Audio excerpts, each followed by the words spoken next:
Hola a todos, bienvenidos a esta video reseña. Esta vez les presentaré 20.000 leguas de viaje submarino, escrito por Jules Verne. Cuenta la historia del profesor francés Pierre Aronnax, un famoso biólogo marino que es contratado para estudiar y atrapar a un cetáceo gigante que produjo la misteriosa desaparición de varias embarcaciones.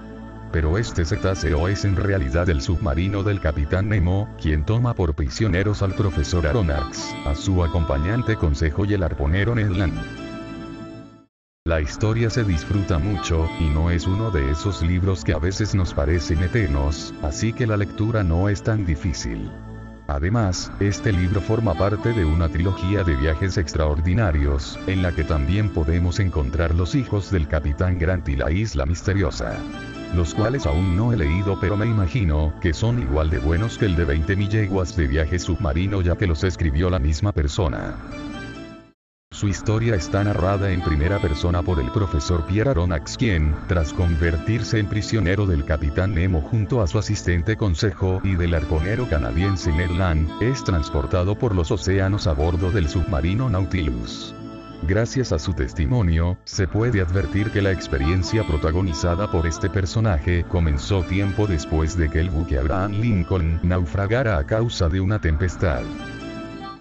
Por ese entonces, el experto y su fiel compañero habían sido rescatados por Ned Land, pero, a diferencia de lo que podían suponer, su odisea no estaba por finalizar, sino todo lo contrario. Justo cuando creían haber nadado hacia un sitio seguro, los náufragos descubren que no están en una isla, sino en una estructura metálica ubicada sobre la superficie del mar, donde pronto conocen al capitán, un hombre que les informa que aquellos que entran allí, jamás vuelven a salir. A partir de ese momento, los prisioneros comienzan a formar parte de, tal como el título de la obra lo indica, un viaje de 20.000 leguas por debajo del mar, en el cual tienen el privilegio de conocer diversos elementos y avances, y a recorrer diversos lugares que le permitieron a Verne cautivar aún más a sus lectores a través de la asombrosa descripción de los paisajes submarinos repletos de maravillosas criaturas. Al ver este incidente ocurrido con el Escotía, las fuerzas navales mandaron junto con el mejor cuerpo de investigadores y arponeros al buque Abraham Lincoln. Pedro Aronnax, profesor ayudante del Museo de Historia Natural de París, reconocido por su libro Los misterios de las tierras submarinas, fue uno de los primeros invitados a esta excursión.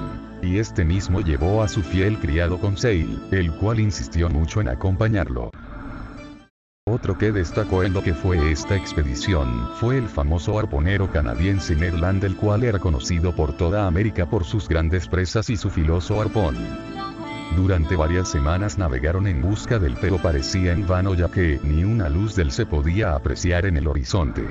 Se comentaba de este cuerpo en las pláticas nocturnas de la tripulación, que varias personas que lo habían visto de noche, tenía una estela luminosa y se desplazaba con una gran velocidad y un fuerte ataque. Hacían 4 meses de largas jornadas de búsqueda hasta que una noche un gran grito a babor de Ned Land anunció la presencia de aquel misterioso cuerpo. Al oír el grito, todos los tripulantes, hasta los del cuerpo de máquinas, subieron a cubierta para percatarse de aquel hecho. En unos instantes más se abrió una escotilla, saliendo de ella 3 fornidos y enmascarados guardias, que tomaron a los náufragos y los llevaron dentro de la nave, así perdiendo por tal conmoción los 3 compañeros. Después de varias horas de desmayo, se fueron despertando los 3 rehenes, uno por uno, y preguntándose de lo que había pasado. Al poco rato entró uno de los fornidos enmascarados, el cual se presentó llamándose el Capitán Nemo. Los dotó de comida, ropa y posteriormente les advirtió que tenían 2 opciones: morir o unirse a su tripulación en todos sus viajes. Desconcertados y sin ninguna otra opción, eligieron formar parte de la tripulación. Caso especial pasó con Pedro, el cual fue llamado personalmente por el Capitán Nemo a conocer cada una de las dependencias de la nave. En el trayecto en el cual circundaban, el capitán le mencionaba su preferencia por la obra que Pedro había escrito y que solo él era digno de poder apreciar todas las maravillas con las que contaba su submarino, al que llamaba el Nautilus. Conforme pasaba el tiempo, Pedro se iba dando cuenta de todos los rencores de los cuales se atormentaba el Capitán Nemo.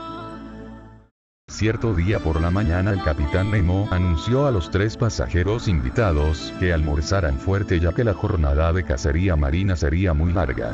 La nave seguía su camino a una gran velocidad rumbo a una selva marina en las costas de Pacífico septentrional. En el trayecto les fue dotado sus respectivos trajes de buzo y al llegar se dispusieron a descender.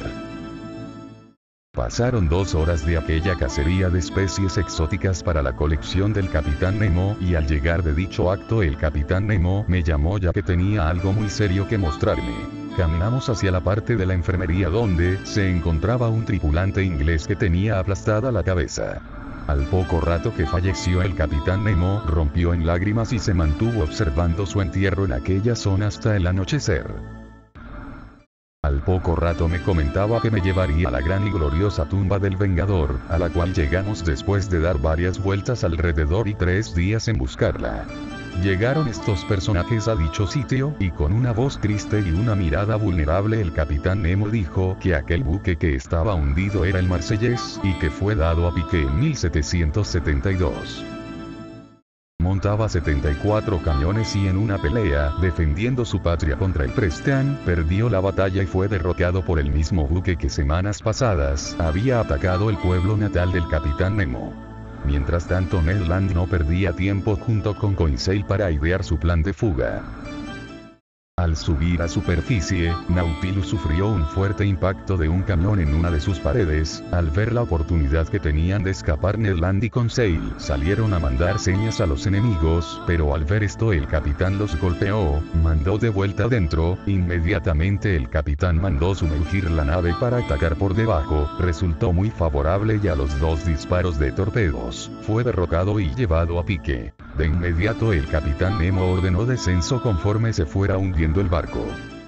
Y así fue, pudo apreciar todo el sufrimiento de los agresores y su macabra muerte. Al poco rato el capitán se dirigió a su camarote y se arrodilló ante las fotografías de sus hijos y su esposa sacando un triste llanto. Mientras tanto los compañeros seguían planeando la escabullida, hasta que un día Ned Land pudo convencer a Pedro Aronnax junto con Conseil de escabullirse la noche del 8 de enero en una navecilla que tenía la embarcación preparada para cualquier contingencia.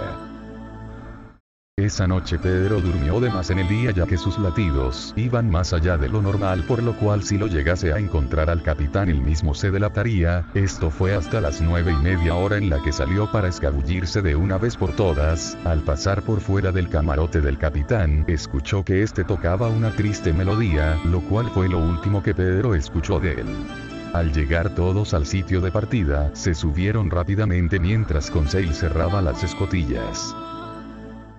Pero de pronto un ruido alarmante, por lo cual creímos que habíamos sido descubiertos, y a los pocos segundos se repitió con más fuerza el sonido acompañado de gritos de la tripulación diciendo Maelstrom. Fue entonces cuando apresuraron el paso y en un abrir y cerrar de ojos una gran corriente empezó a girar el barco destruyendo todo lo que encontró y sin nada que poder hacer, y con un mal golpe en la cabeza perdieron el conocimiento los 3. A la mañana siguiente en una pequeña granja pesquera, estaban volviendo en sí los 3 náufragos que habían sido recogidos por un campesino, y sin palabra alguna los 3 se tomaron de la mano y se enorgullecieron de haber vivido tal experiencia y salido con vida los 3, de Casio totalmente. 20.000 leguas de viaje submarino, sin saber qué había pasado con el Nautilus y el capitán Nemo. El final me pareció muy interesante, nunca me imaginé que acabaría así, y me gustó mucho este libro porque he hecho a andar mi imaginación tomando en cuenta lo que yo al principio creía, fue totalmente distinto a lo que sucedió al final.